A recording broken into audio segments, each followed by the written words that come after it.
ආයුබෝවන් මගේ YouTube channel එකට. අද මේ වීඩියෝ එකෙන් පෙන්වන්න යන්නේ යාපන විශ්වවිද්‍යාලයේ ඉංජිනේරු පීඨය. ඩිපාර්ට්මන්ට් 4කින් සමන්විත ඉංජිනේරින් ෆැකල්ටි එක පිහිටලා තියෙන්නේ කිලිනොච්චි පරිසරයේ.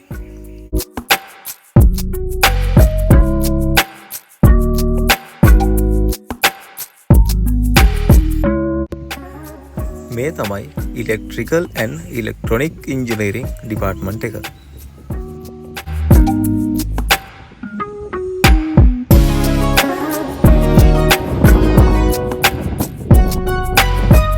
ඊළඟ ඩිපාර්ට්මන්ට් එක තමයි සිවිල් ඉංජිනේරින් ඩිපාර්ට්මන්ට් එක.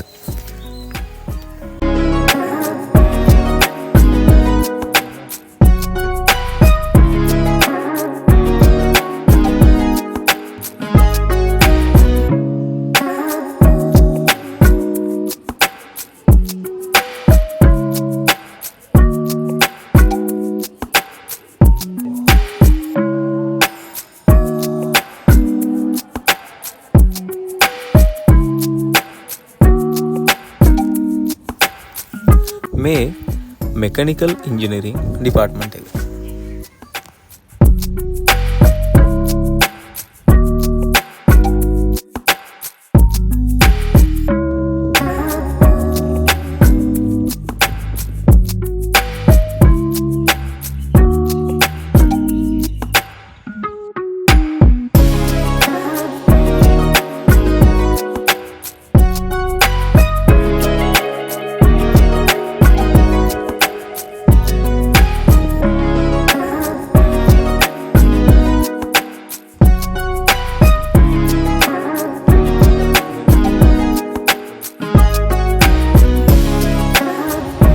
ඊළඟට කම්පියුටර් ඉංජිනේරින් ඩිපාර්ට්මන්ට් එක. මෙන්න මේ ඩිපාර්ට්මන්ට් හතරෙන්ම ඉංජිනේරින් ෆැකල්ටියට ළමයෙක්ට ඩිග්‍රී එක ගන්න පුළුවන්. ඒ වගේම මේ තියෙන්නේ ඉංජිනේරින් ෆැකල්ටි එකේ තියෙන අම්මාච්චි කැන්ටින් එක.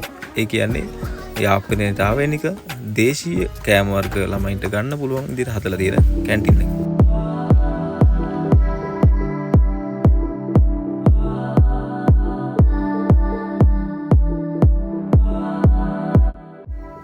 එදදාස් 979 වර්ෂයේ වැඩ ආරම්භ කරන ලද මේ ඉංජිනේරු පීඨය රටේ පැවතුන වාතාවරණය නිසා 2013 වර්ෂයේ අධ්‍යයන කටයුතු ආරම්භ කරලා තියෙනවා.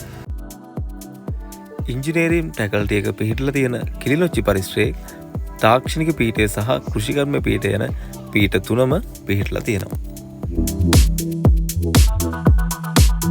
අක්කර 780ක් වගේ විශාල ප්‍රමාණයක විහිදලා තියෙන කිලිනොච්චි පරිසරයේ කුඩාවට නිර්මාණය කරන ලද වැව් පහක් අපිට දකින්න පුළුවන්. ඒ වගේම මේ තමයි දකුණු ආසියාවේ පළවෙනි පාවෙන සෝලාර් පැනල් එක. මේක නිර්මාණය වෙලා තියෙන්නේ මේ ඉංජිනේරින් ෆැකල්ටි එක ආශ්‍රිත නිර්මාණය කරලා තියෙන වැවේ. බෞද්ධ විහාරය, හින්දු කෝවිල, ක්‍රිස්තියානි පල්ලිය සහ ඉස්ලාම් දේවස්ථානය යන සිව් ආගමික මධ්‍යස්ථාන වලින් සමන්විත ආධ්‍යාත්මික කේන්ද්‍රයක් කිලිනොච්චි පරිසරයේ පිහිටලා තියෙනවා.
මේ තමයි කිලිනොච්චි පරිශ්‍රයටම වෙන් වෙලා තියෙන සරසවි මැදුර නේමාසිකාගාරය.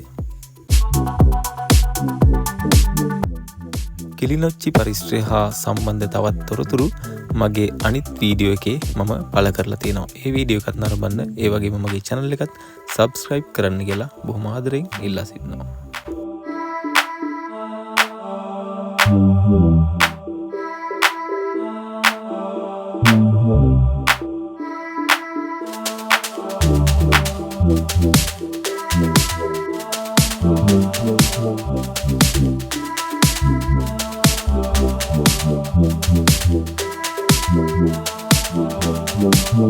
Thank you.